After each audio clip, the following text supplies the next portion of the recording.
जीवन है राशि कैसा है? मैं कठिन पंथ का पथिकड़ा। पकड़ रहे कोई बात नहीं, हाथ है पकड़ो और कुछ परमात्मा जब हाथ पकड़ता है किसी का तो वो धन्य हो जाता है, वो धन्य हो जाता है। तो परमात्मा से सब चाहते हैं कि हे प्रभु हमारा हाथ आप पकड़ लीजिए, क्योंकि हम पकड़ेंगे तो कभी तेज हवा के झोंके से छूट जाएगा, आप पकड़ोगे तो कभी नहीं छूटेगा। देखिए परमात्मा कभी तुम्हारा हाथ पकड़ता है जब तुम परमात्मा के चरण पकड़ोगे, और अगर तुम परमात्मा के चरण नहीं पकड़ोगे तो परमात्मा तुम्हारे भी हाथ पकड़ने वाला नहीं है ना? तो हमको पकड़ना है। आपने कहा हाथ ही पकड़ा है, चरण तुम पकड़ ही चुके हो, पद सरोज मेले तो भाई। हाँ वो वाले क्रियाक्रम तो हुई का है, बाकी वो वाला वाला तुम कर चुके, वो वाला क्रियाक्रम होगा अब अंतिम क्रियाक्रम बताया है, नीचे वाला करा था। आइए व्यासी जीवन है कैसा है वैसा है। मैं कठिन पंथ का पथिकड़ा, मैं कठिन पंथ का पथिकड़ा, करधानित झंझा बातों से प्राकृतिक प्रकोप न डरा सके हमको अपनी आघातों से। मैं चला जहां मैं जिस पथ पर,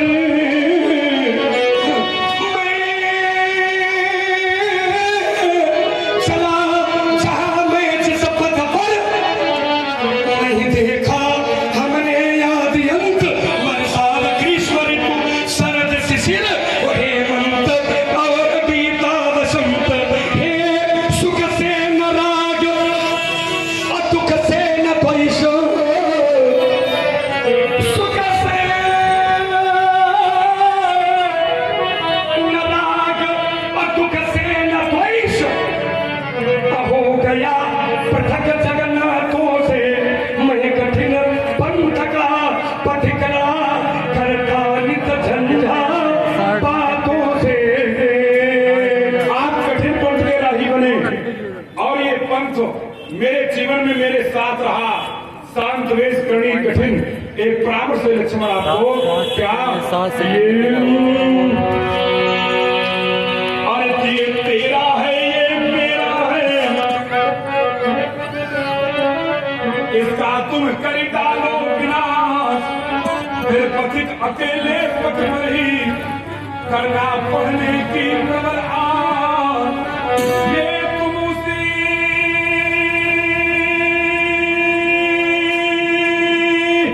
अरे तुम उसी पंथ पर पढ़े चलो। किस पंथ पर? जिस पथ पर चलते जन साधारण ये दुर्गम पथ क्यों अपनाया, इसका तुम मत पूछो कारण। ये अज्ञात अरे अज्ञात पंथ अज्ञात लक्ष्य, अरे मिलो पथ की अज्ञातों से। मैं कठिन पंथ का पथिक ललाम, लड़तान की चर्चा बातों से। ईमान बेच दूं टुकड़ों में, ईमान बेच दूं टुकड़ों में, कोई सनाहर को स्वीकार नहीं। मैं सच्चे पद का राही हूँ, कह सकता दिन को रात नहीं। परवाह नहीं अगणित बाधाएं, परवाह नहीं अगणित बाधाएं। ये आती है तो आने दो, ये आती है तो आने दो। ये महानाथ की तिमिर घटाएं, ये छाती है तो छाने दो। अरे हमें चिंता किसकी, हम अपने इस पथ के मतवाले तूफान प्रलय जनधावों में हम कभी नहीं रुकने वाले। मैं आशावादी मानव हूँ, हो सकता कभी निराश नहीं, क्योंकि जीवन मेरा दास है, लेकिन मैं जीवन का दास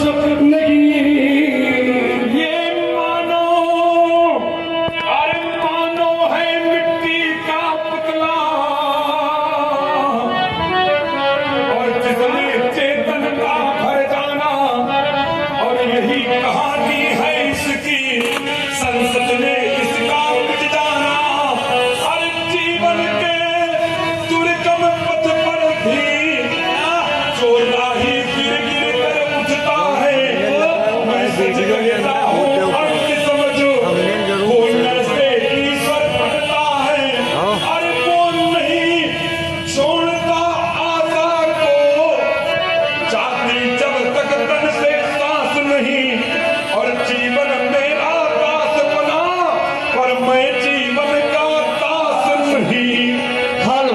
एक आवाज आई, बोले राष्ट्रीय देश से संबंधित एक दो गीत हो जाए तो आइए मैं उन्हीं का प्रारंभिकरण करता हूँ। कह दो धरती अरुअंबर से, कह दो धरती अरुअंबर से, कह दो हर ताल समुंदर से, कह दो कारगिल की घाटी से, कह दो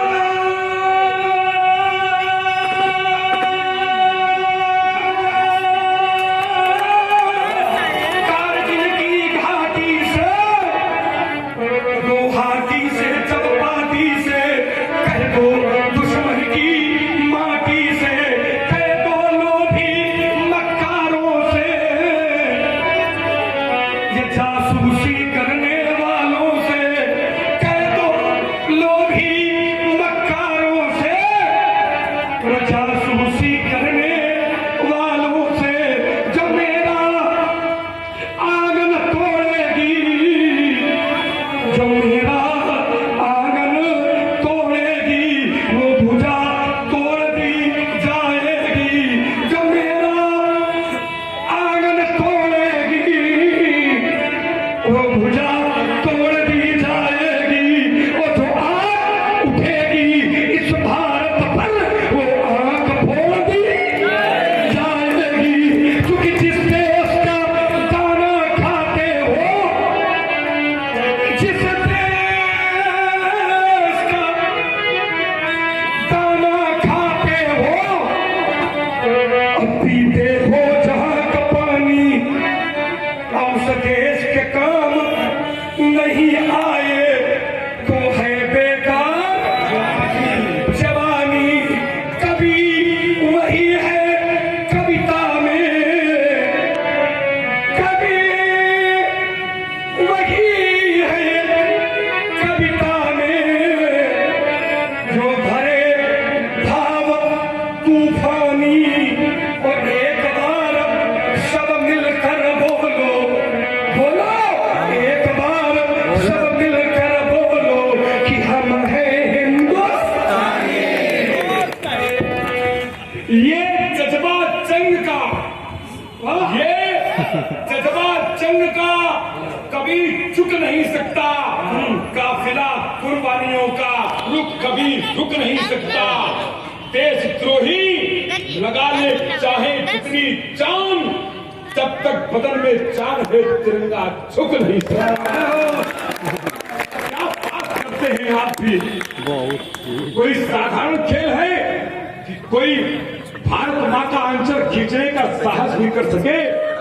अब कोई इस भ्रम में न रहे, अब कोई बार बार ये न कहे, अरे कोई मत रहे इस भ्रम में कि ये भूमि बांटनी चाहेगी, और जो देश बांटना मांगेगी वो जीव काट दी। हम सीमा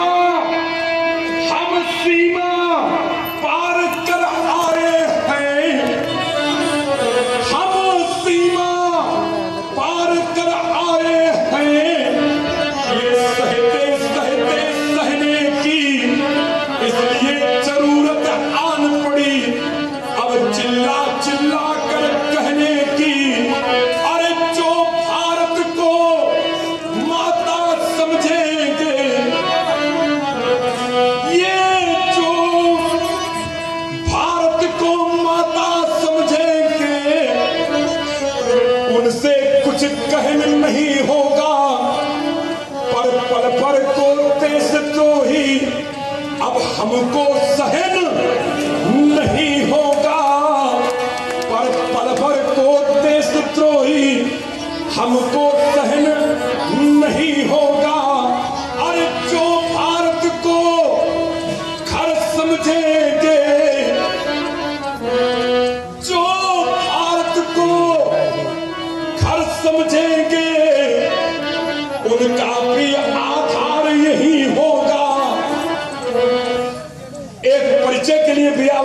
पुत्री जो भारत को घर समझेंगे उनका भी आधार यही होगा, और जो करे देश से गद्दारी उसको रहने का अधिकार नहीं होगा। चलो कम से कम अच्छा रहा। अच्छा ये रहा कि अभी तक जो भी महाराज जी कहते रहे वो मैं इनकी बात काटता रहा, और जो मैं कहता रहा वो परेशान नहीं काटते रहे। लेकिन देश की जब बात आई तो इन्होंने मेरी बात नहीं काटी, और मेरा भी ये धर्म कहता है कि हमको भी इनकी बात काटनी नहीं चाहिए। लक्ष्मण बहुत अच्छी बात कही। तुमने कहा हमने काटा, हमने कहा तुमने काटा, ये हमारी आपकी व्यक्तिगत लड़ाई थी। लेकिन जब देश की बात आई तो आप भी हमारे, हम भी तुम्हारे, यही शिक्षा हमसे आपसे लेकर के समाज को जानी चाहिए कि देश में चाहे जितना लो, लेकिन जब देश की बात आ जाए तो एक साथ रहो। बहुत सुंदर। और इसी संदेश को देने की आवश्यकता भी है, क्योंकि देश रहेगा तो हम रहेंगे, तो हम रहेंगे, और अगर देश नहीं रहेगा तो मित्र फिर हम भी नहीं रहेंगे। अगर देश रहेगा तो हम आपस में लड़ लेंगे, क्योंकि नियम कहता है, क्या कहता है कि अगर घर में है और घर की लड़ाई हो रही है, लेकिन घर की लड़ाई में कोई बाहरी बोलने लगे तो घर की लड़ाई बंद कर दो, फिर बाहरी व्यक्ति से निपटो, है ना। अगर गांव में हो रही है, कोई दूसरा गांव का व्यक्ति बोले लड़ाई लड़ने लगे तो गांव की लड़ाई पर विराम लगाओ, दूसरे गांव से लड़ो। लेकिन अगर देश की बात आ जाए तो सब लड़ाई बंद कर दो, बस एक झंडे के नीचे दिखाई पड़ो, और जब एक झंडे के नीचे दिखाई पड़ोगे तभी तो हम ये कह सकते हैं कि ये भारत है। क्यों? क्योंकि ये भारत केवल देश नहीं है, ये भारत देश जिसकी श्वास से संगीत बनता है, और यहाँ जो शब्द बोला जाता है वो मंत्र बनता है। इसीलिए दुनिया में इतने देश है, लेकिन आज तक किसी विदेशी धरती पर भगवान ने कोई अवतार नहीं लिया। जब भी अवतार लिया तब तक भारत की धरती पर ही अवतार लिया। एक दिन चिंतन किया कि आखिर ऐसा क्यों है, क्योंकि परमात्मा ने तो हमको भी पैदा किया है और विदेशी लोगों को भी पैदा किया है, तो परमात्मा का अवतार भारत में ही क्यों होता है। तो चिंतन किया तो एक निष्कर्ष मिला कि दुनिया में देश बहुत है, लेकिन किसी भी देश को माता के नाम से नहीं जाना जाता है, और जहां माता होती है वही बच्चा पैदा होता है, क्योंकि बिना माँ के बच्चा पैदा नहीं होता है। और जब दुनिया में कोई देश माँ है नहीं तो भगवान कहाँ पैदा हो? अरे भगवान तो वही पैदा होंगे जहां माँ होगी। कारण है ना, क्योंकि जो भारत की संस्कृति है वो मातृ शक्ति प्रधान है। हमारे यहाँ पत्नी एक की होती है, लेकिन माता हर एक की होती है। ये भारतीय संस्कृति है। यहाँ पर पत्नी एक की, लेकिन माता हर एक की। विदेशी संस्कृति ठीक उल्टी है, वहां पर माता एक की, लेकिन पत्नी भगवान जाने कितने की। उसका कारण बड़ी सुंदर व्याख्या कर रहे हैं। उसका कारण है भाषण तो होगी बीच में। अरे गीतों की भाषा गीतों से हो जाती है। बीच में तुम्हारा भाषण हो गया, तुमको कष्ट हो तो हम यही सब मात्रा में कर दें। अरे तुम मर जाओ, मैं तो बड़ा कष्ट होगा। तुम मर जाओ, तुम मर जाओ। बड़े त्यागी बड़े त्यागी क्या भाषा बोलते हो? भाषा में कोई संज्ञा नहीं है तुम्हारे। इंग्लिश शहीदों में नाम लिखाता। अरे कम से कम मंच पर खड़े हो, इसकी भाषा है कुछ, इसकी मर्यादा है, इसका तो क्या रखो कम से कम। हमारी एक ही भाषा है कि क्या बताया तुमको? केवल 4 मूर्खों की भाषा बोलते हो। कम से कम परशुराम बने हो तो उसकी गरिमा। हाँ, वो गरिमा तक बहुत हमें है। तुम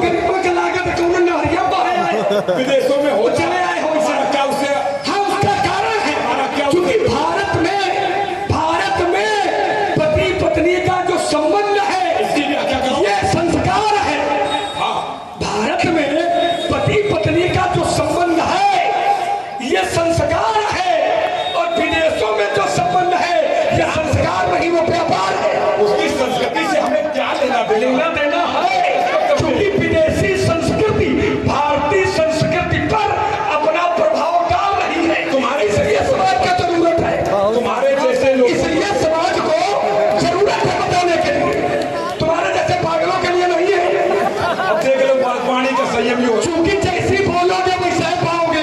पागलों हम बहुत संयम बरत रहे हैं। बुद्धि का और आप कई बार तुम अंधा हो, तुम ये हो, हमने कई बार संयम बरता।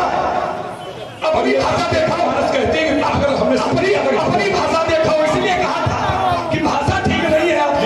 परशुराम बन के आए तो भाषा की मर्यादा का पालन सीखो। परशुराम बोले हो कहे और भाषा जानवर चलाने वालों की कहे अधिकार परशुराम अधिकार भाषा जानवर चलाने वालों की अधिकार। तो ये ठीक नहीं है तुम्हारे भाई। जिस पात्र का चरित्र कर रहे हो कोई उस पात्र में ये नहीं, मर्यादा के अनुसार भाषा बोलो।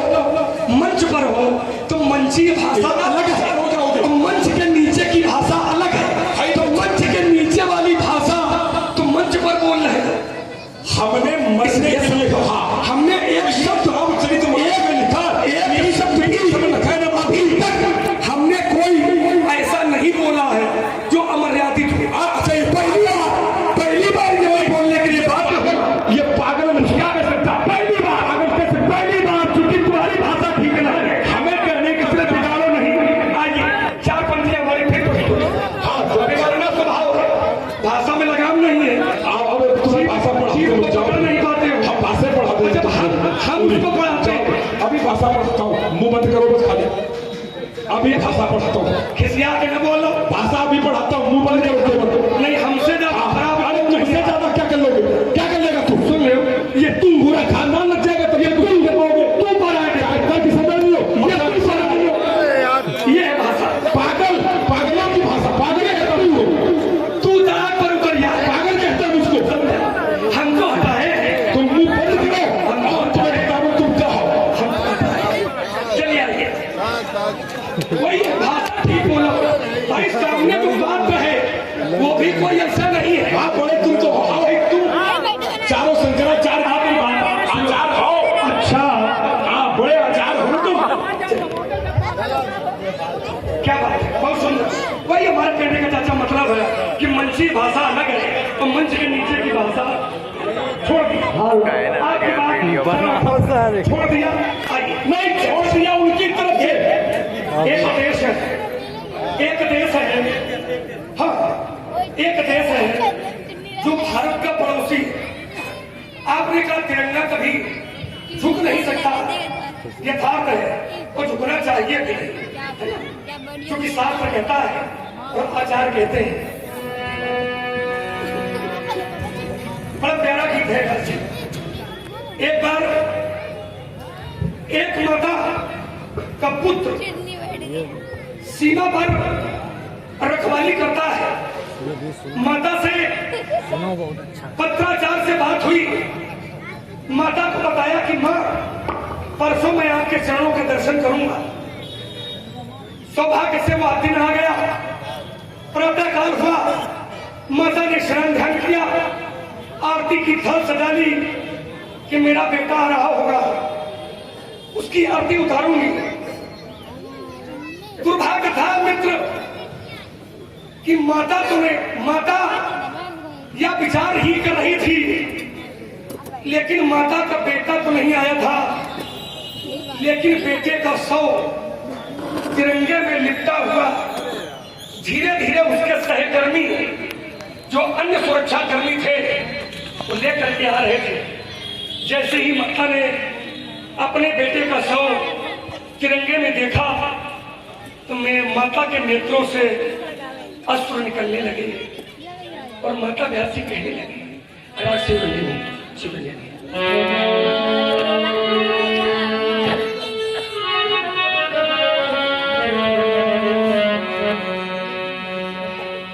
छोड़ करके पूजा की जय हो, छोड़ करके पूजा की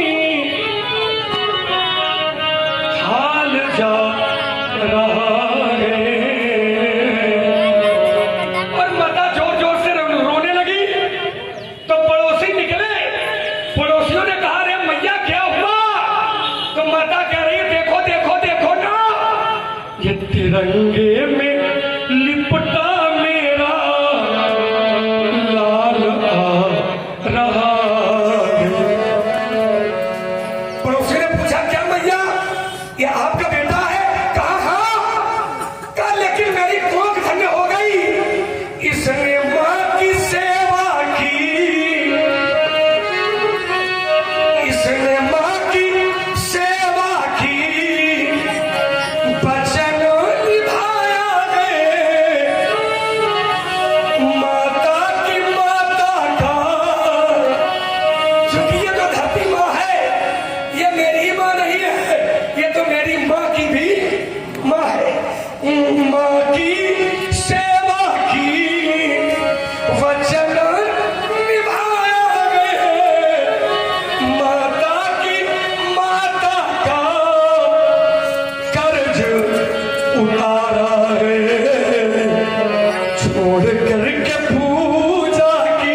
ईद नहीं होगी।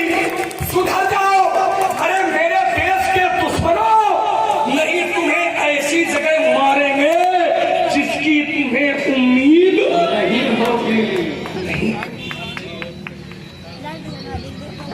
दुख के साथ हमें ये कहना पड़ता है कि रामचरितमानस की हत्या होती है नेत्रों के सामने तो देखा नहीं जाता। परशुराम जिस धरती पर खड़ा है, ये रामचरितमानस उसको अधिकार देती है कि लक्ष्मण से कहे केवल मुनि चढ़ चालीस मुहि चढ़ वाले तुम मूर्ख हो। रे सठ सुनि सुभान मोरा तुम सठ हो। नीच मीच सब लखे न मोही। अरे नीच तुम मुझे मृत्यु के समान नहीं देखता। मैंने यही कहा था कि तुम मर जाओ तो मुझे प्रसन्नता होगी। और ये बात मैंने अभी नहीं अपने पहले वक्तव्य में कही थी। हे नपालक काल बस, काल बस माने मृत्यु के थे।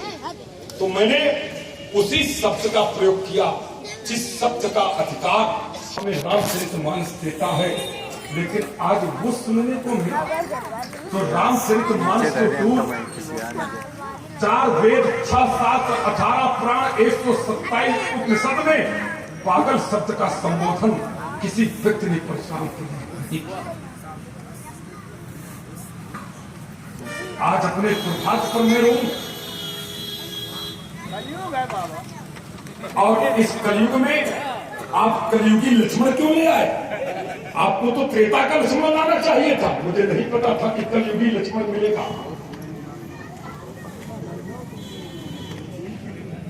पागल,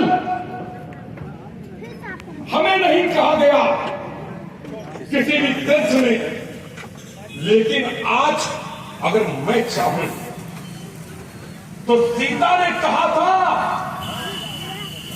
कि सकल सभा की मतवई घोरी, अब मैं संचाप गति तोरी, सारी सभा की मति भ्रष्ट हो गई।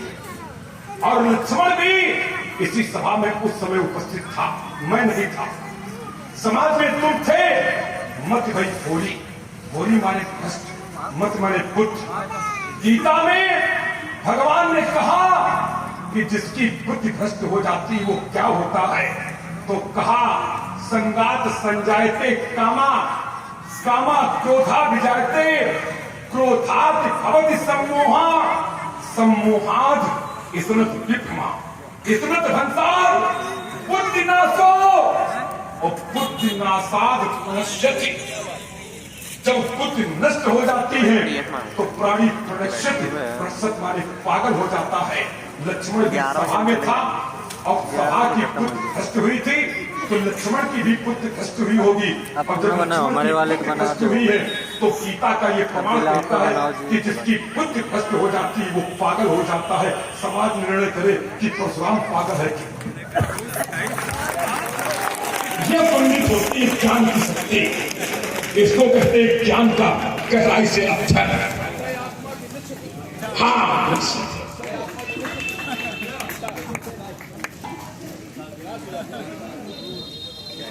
चलिए महाराज, बड़ा अच्छा है, सब ठीक है। आपका मुंह है, आप तो चाहो सो, लेकिन निर्णय तो समाज को करना है। कौन कितनी गहराई से, कितने धरातल से बोला और किसने धरती छोड़ी और किसने धरती पकड़ी, ये निर्णय समाज का होगा, हमारा नहीं। और हमें कहे कि चिंता चला चली की बेला पे ठीक है, गए बहुत रही थोड़ी राज जी। चलिए, बड़ी अच्छी बात है, अब गीत बातें हो रही हैं। अब गीत हो, आइए एक अंतिम गीत में प्रस्तुत मेरा। संसार में प्राणी आता है, आकर के एक दिन इसी संसार से चला जाता है। कोई देश की रक्षा के लिए अपने प्राणों का बलिदान देता है, कोई अपनी मातृभूमि के लिए देता, कोई समाज के हित के लिए देता, कोई धर्म के लिए देता। अपना अपना भाग्य है। ये अरे कहां से आए, कहां से आए, कैसे आए, ये किसी को मालूम नहीं। कौन मूर्त मोती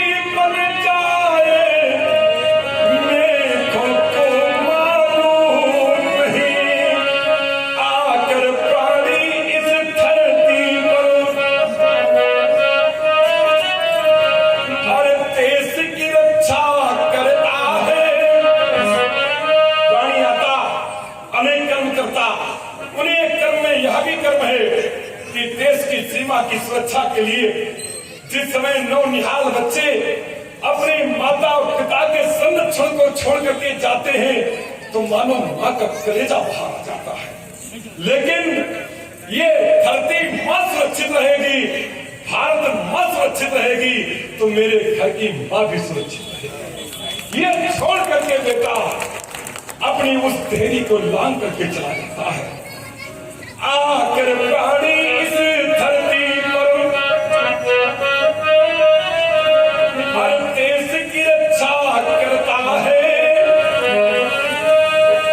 और साथ साथ इस धरती पर अपना उदर बिखरता है। पर प्राण पखेरु कब उड़ जाए, अरे प्राण पखेरु कब उड़ जाए ये माता को मालूम नहीं।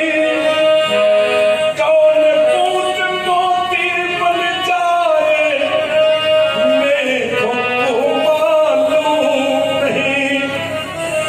तो अनजाने राही मिलकर, अरे तो अनजाने राही मिलकर दाम्पत्य सूत्र में बंधते हैं। जब प्राणी का पाणी ग्रहण संस्कार होता उसे ज्ञात नहीं होता मेरा जीवन साथी कैसा होगा, मेरा जीवन साथी कितना योग्य होगा, कितना सौंदर्यवान होगा। एक दूसरे से दोनों अनभिज्ञ होते हैं तो अनजाने राही मिलकर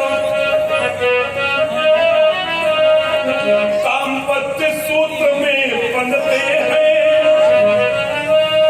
और साथ साथ हिल मिल करके वहाँ जीवन नैया खेलते हैं।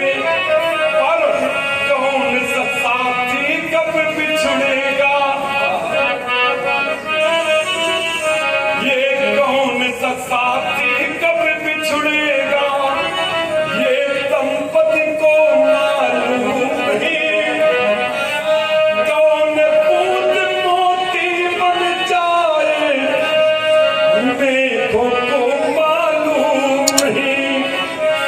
प्रातः काल उठ करके पंछी ताना चुनने चलते थे। ये पंछी कौन है और कोई नहीं, आप और हम सभी पंछी हैं। प्रातः काल अपने बच्चों का उधर भरण पोषण करने के हितार्थ हम अपने गृह का त्याग कर देते हैं। लेकिन जिस देहरी को देख करके हम आप प्रातः काल निकलते हैं, सायंकाल ये देहरी पुनः देखने को मिलेगी कि नहीं मिलेगी ये संसार का कोई प्राणी नहीं जानता। अरे समय के किस मोड़ पर मेरे जीवन की अंतिम शाम हो जाए ये कोई नहीं जानता। तो प्रातः काल उठ करके पंछी दाना चुनने चलते हैं और छोड़ घोंसले में बच्चों को ममता बस तज देते हैं। कौन सा पंछी कब शिकार होगा ये बच्चों को मालूम नहीं। कौन पूत मोती बन जाए मेरे को मालूम नहीं। आज व्यास जी महामुनि साहब के साथ लेकर के आए थे, मैंने इनको आशीर्वाद दिया था। तब से हृदय में यही चिंतन चल रहा कि मारूं तो कैसे मारूं, उतरते छाड़ों बिन मारे और केवल कौशिक सील तुम्हारे। आज हम शास्त्र का सील बिना मारे छोड़ने के लिए मुझे पार पार बात करता है और ऐसा संभव होता तो नदियों काट, अरे नदियों काट कुठार कठोरे और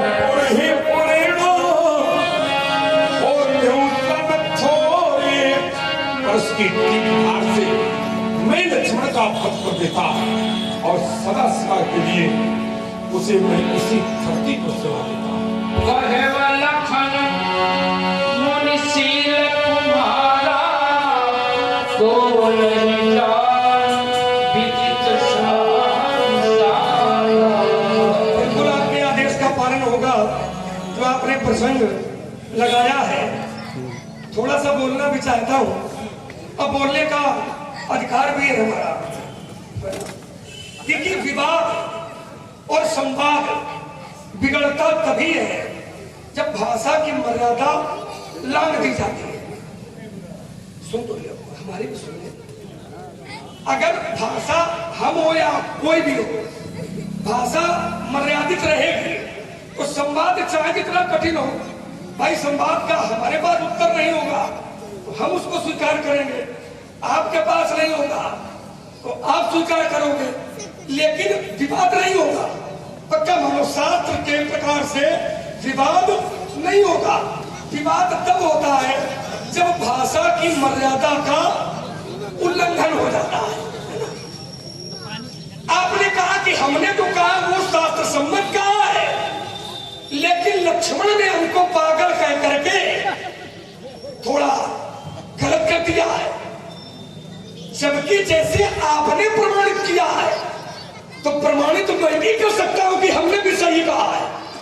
ऐसा नहीं कि हमारे पास शस्त्र नहीं है।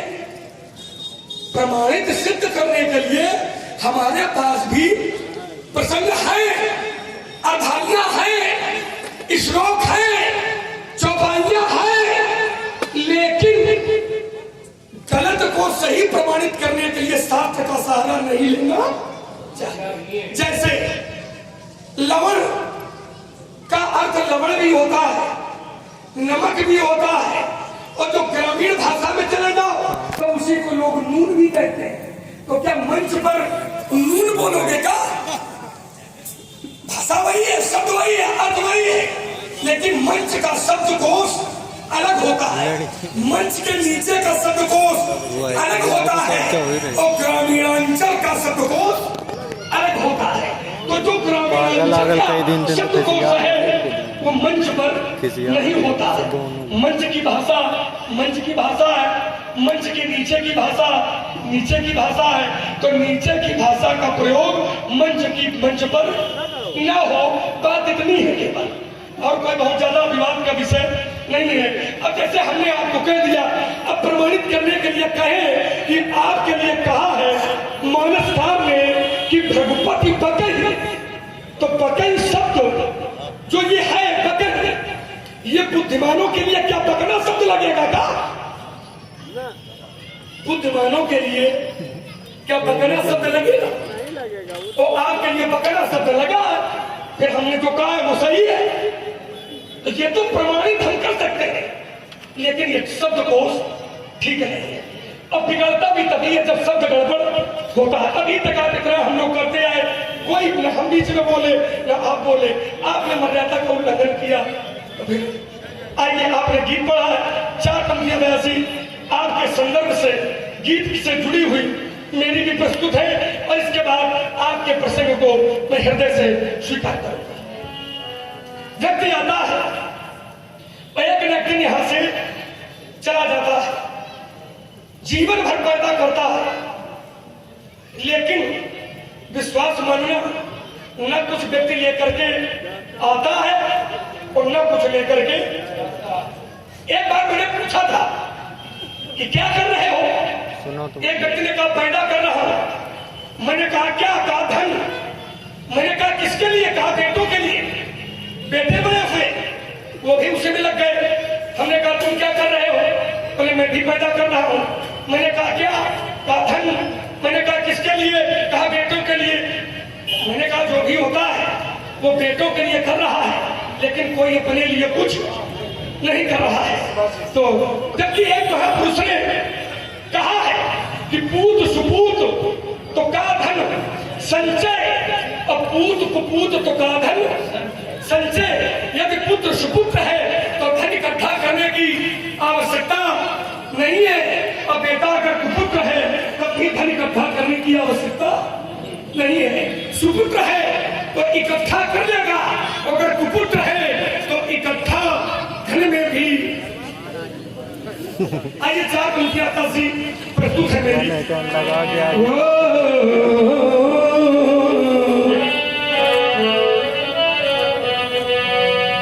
धन तो धरा के बीच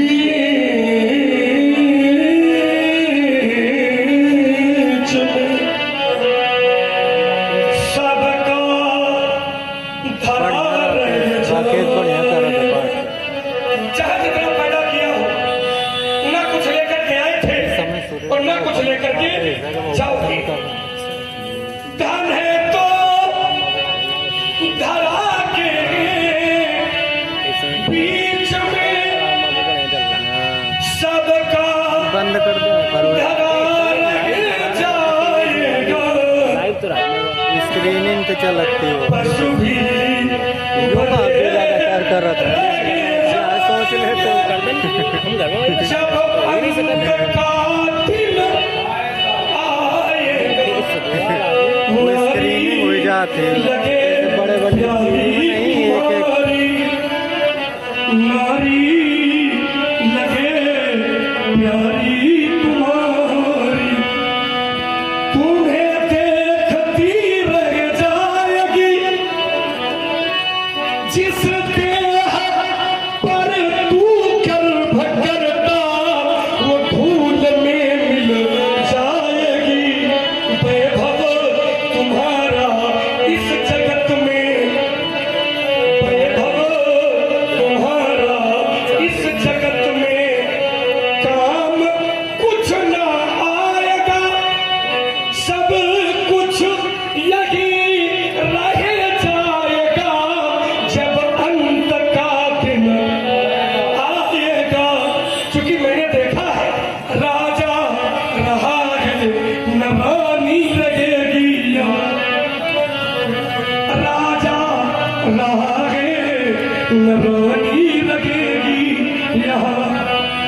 भवन न रहेगा न छानी रह जाएगी। हम भी ना रहेंगे और तुम सब भी ना रहोगे यहाँ। कहने को केवल कहानी रहेगा। क्योंकि यह मित्र है संसार, और इस संसार का हाल बड़ा विचित्र है। मैंने देखा है साथी है मित्र जल बिंदु पान तक, साथी है जी के गुरु जी मित्र जल बिंदु पान तक। और अर्धांगिनी बढ़ेगी तो केवल मकान तक। इसके आगे परिवार के सब लोग ये साथी चलेंगे वो आगे इस मसान घाट तक। और बेटा भी हक निभाएगा वो भी अग्नि। इसके आगे भैया कोई साथी है, कोई बेटा है, कोई बेटी है, कोई भाई, कोई मित्र, कोई परिवार, कोई सखा, कोई नहीं है भैया। लेकिन एक है जिसको मैंने ढूंढ लिया। इसके तो आगे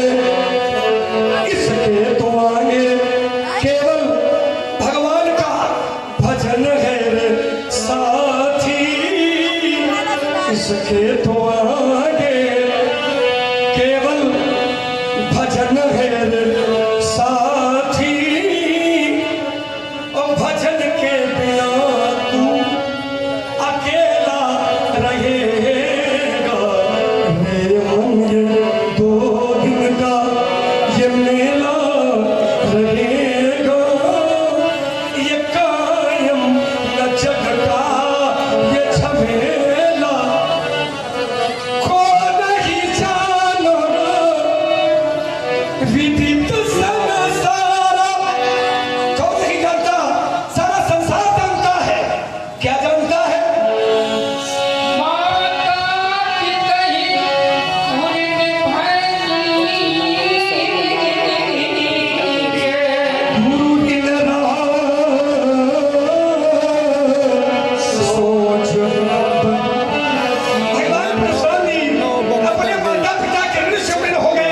माल दूसरा। केवल एक ऋण बकाया है, गुरु ऋण रहा, गुरु ऋण बकाया है, सोच बढ़ जाएंगे। और ये जो गुरु ऋण है, हमको कुछ ऐसा लगता है कि जैसे हमारे माथे काढ़ा, अगर हमारे माथे काढ़ा तो दिन चल गए, दिन बहुत व्यतीत हो गए,